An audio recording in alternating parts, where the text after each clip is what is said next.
Hello dear student, આજનો આપણો વિષય છે વિજ્ઞાન ધોરણ 6 પાઠ 9 સજીવો અને તેની આસપાસ. આજે આપણે આ વિડીયોમાં સ્વાધ્યાયના પ્રશ્નોની ચર્ચા કરવાના છીએ. તો એ બધા પાઠ્યપુસ્તક લઈ બેસી જજો અને સ્વાધ્યાયના પ્રશ્નો જોજો. નોટબુકમાં નોંધ કરજો, જવાબ લખજો, પાઠ્યપુસ્તકમાં પણ જવાબ લખી શકો છો. તમારે તૈયાર કરવાના છે. પ્રશ્નો એટલા માટે લખાવું છું ને ચર્ચા કરું છું વિડીયોમાં કે બધા પાસે પાઠ્યપુસ્તક ઘણા વિદ્યાર્થી પાસે નથી હોતું કે જવાબ લખવામાં એમને મોટા પ્રશ્ન લખવામાં તકલીફ થતી હોય છે. તો એ વિદ્યાર્થી વિડીયો જોઈ અને જવાબ લખી શકે એટલા માટે આપણે વિડીયો બનાવીએ છીએ સ્વાધ્યાયના પ્રશ્નો માટે. તો પહેલો પ્રશ્ન છે નિવાસ સ્થાન એટલે શું?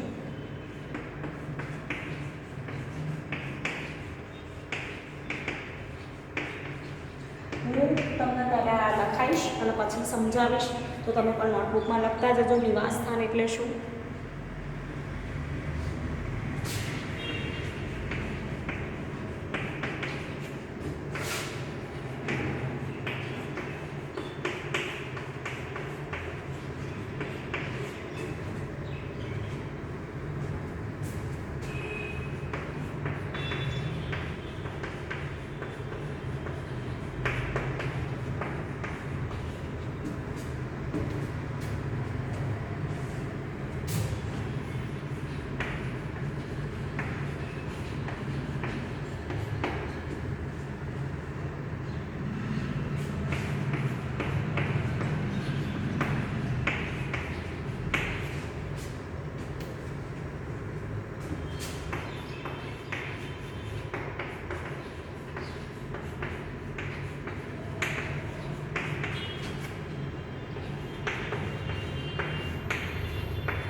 નિવાસ સ્થાન એટલે શું? તો વનસ્પતિ અને પ્રાણીઓ જે વિસ્તારમાં રહી જીવન જીવતા હોય તેનું શું કહેવાય? નિવાસ સ્થાન કહેવાય. બીજો પ્રશ્ન જોઈશું.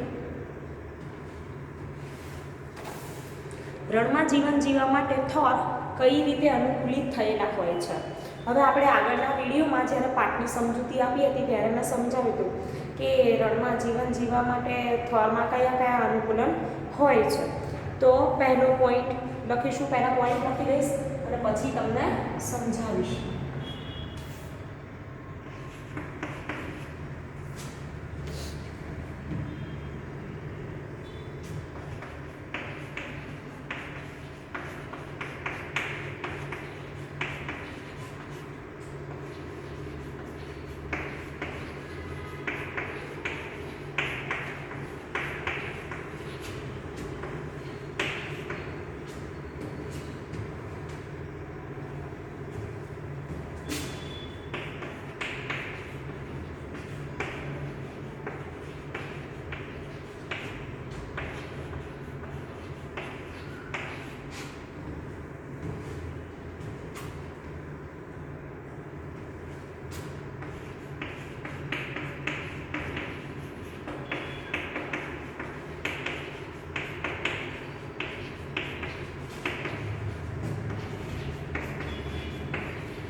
જુઓ, થોરમાં કઈ કઈ લાક્ષણિકતા હોય છે, અનુકૂલિત થયેલા હોય છે એ સમજાવું છું તમને. કે તેના પરમાણુ નાના અને ઓછા હોય છે. પાણીની અછતના સમયે પરમાણુનું ગંડકમાં રૂપાંતર થાય છે, જેથી બાષ્પોત્સર્જન દ્વારા ઓછું પાણી ગુમાવાય છે. આગળનો પોઈન્ટ છે કે તેની પ્રકાંડ અને શાખાઓ લીલી હોય છે, જેના દ્વારા તે પ્રકાશ સંશ્લેષણનું કાર્ય કરે છે. તેનું પ્રકાંડ જાડું અને નીળયુક્ત સ્તરથી આવૃત હોય છે, જે પાણીને જાળવી રાખવામાં શું કરે છે? મદદ કરે છે. તેના મૂળ જમીનમાં ખૂબ ઊંડે સુધી જાય છે અને પાણીનું શોષણ કરે છે. તો તમે આવી અનુકૂલિત અવસ્થાઓ ધરાવે છે, જેના લીધે આપણા થોર જેવી વનસ્પતિ શું કરી શકે કે રણ પ્રદેશમાં પોતાનું જીવન ચલાવી શકે છે.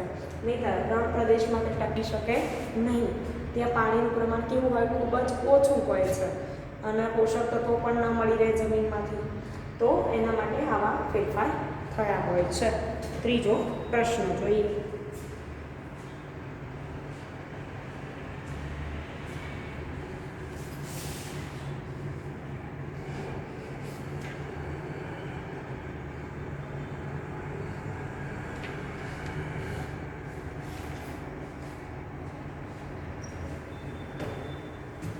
પ્રશ્ન 3 ખાલી જગ્યા પૂરો.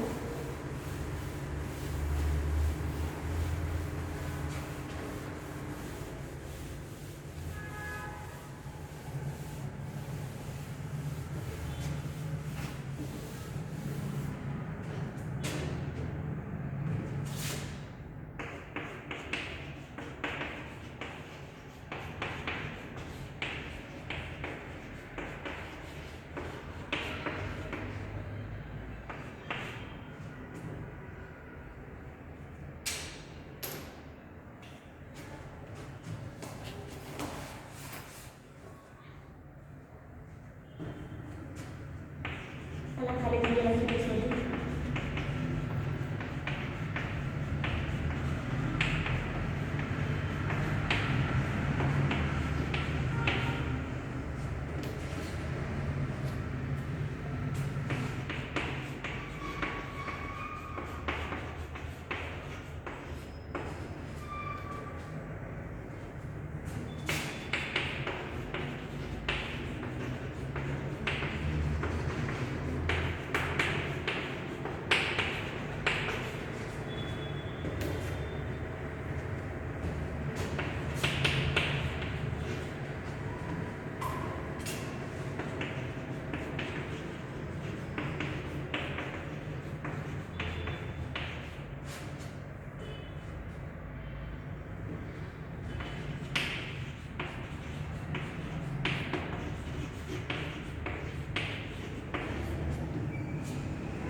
ખાલી જગ્યાના બોર્ડ પર લખી દીધી છે. હવે આપણે એના જવાબ દઈશું.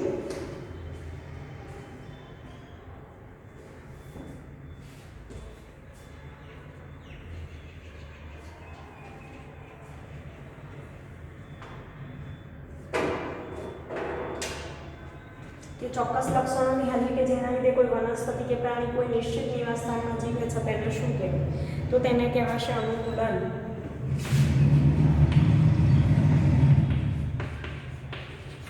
બીજું, જમીન પર રહેનારા પ્રાણીઓ કે વનસ્પતિના નિવાસને શું કહે છે?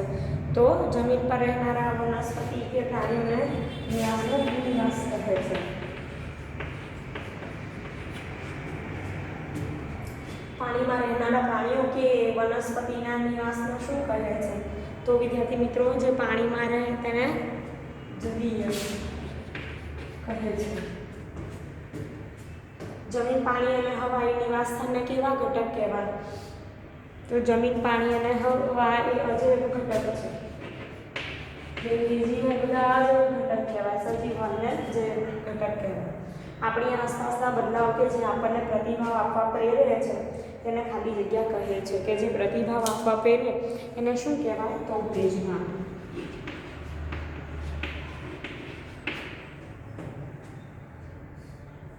બરાબર.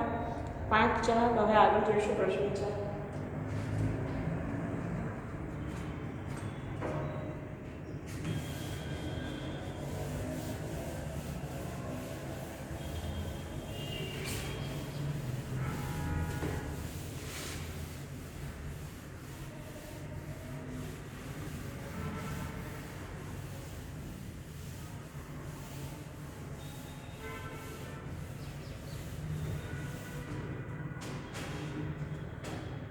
નીચેની યાદીમાં કઈ વસ્તુઓ નિર્જીવ છે?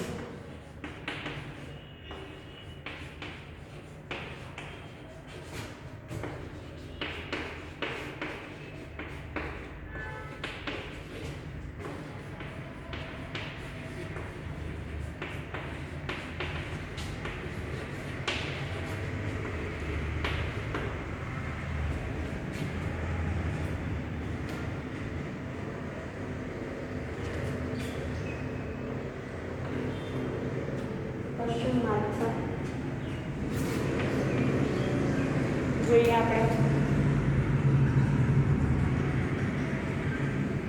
એમાં બધા જવાબ પહેલાં જોઈ લઈશ. હળ, મશરૂમ, સીવાન, સંચો, રેડિયો, હોડી, જળઘૂંપી એટલે કે જલીય છોડ છે, અને અળસિયું.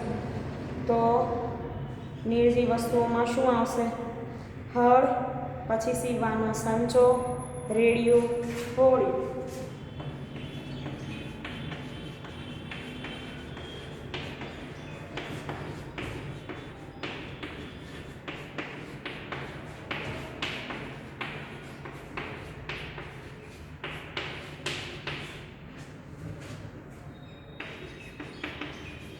પ્રશ્ન 5. એવી નિર્જીવ વસ્તુનું ઉદાહરણ આપો કે જે સજીવના કોઈ પણ 2 લક્ષણ ધરાવતા હોય. તો વિમાન તથા આગ.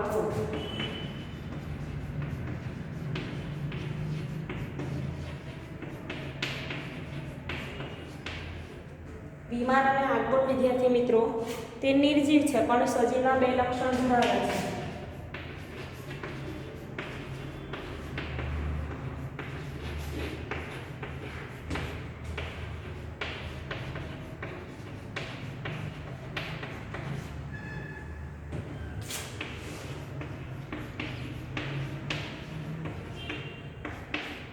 પહેલું, તે એક સ્થળેથી બીજા સ્થળે જાય છે, તે પ્રજનન કરે છે.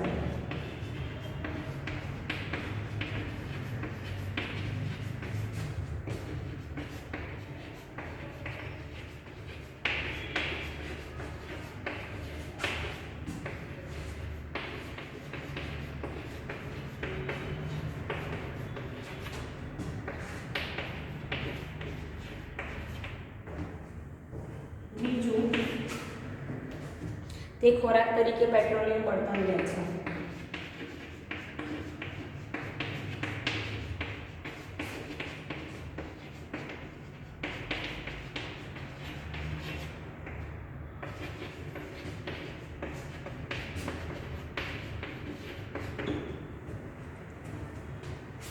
આગળ જોશું પ્રશ્ન 6.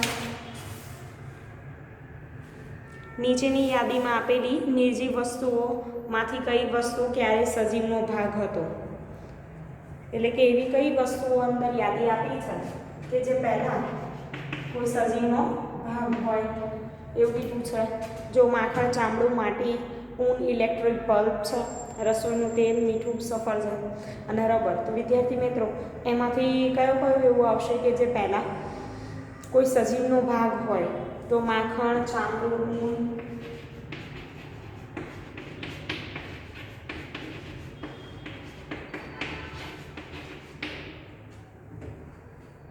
ઇલેક્ટ્રિક બલ્બ,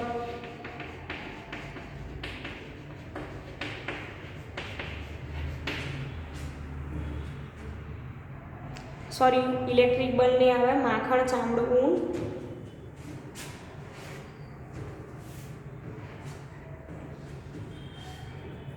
રસોઈનું તેલ,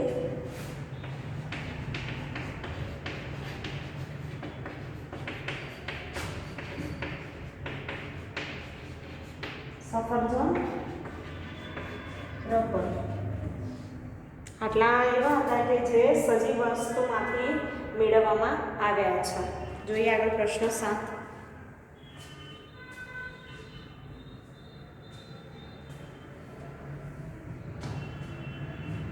પ્રશ્ન 7માં એવું કીધું છે કે શા માટે ઘાસના મેદાનોમાં રહેતા પ્રાણીઓ જીવતા રહેવા માટે ખૂબ જ અગત્યની છે એવું કીધું છે પ્રશ્ન 7માં. તો વિદ્યાર્થી મિત્રો ઘાસના મેદાનોમાં હરણ, સસલા જેવા તૃણાહારી, સિંહ, વાઘ, ચિત્તા જેવા શિકારી પ્રાણીઓ રહે છે.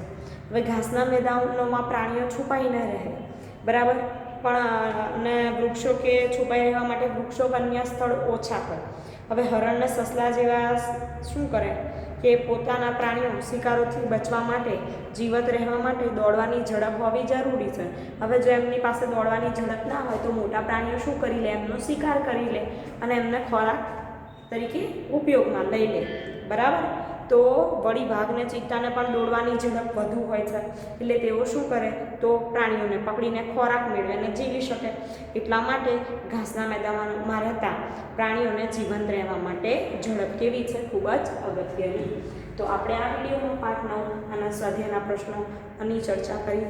આ વિડીયોમાં આપણે આગળ સુધી રાખીશું. તો તમે સ્વાધ્યાયના પ્રશ્નો તૈયાર કરજો. Thank you.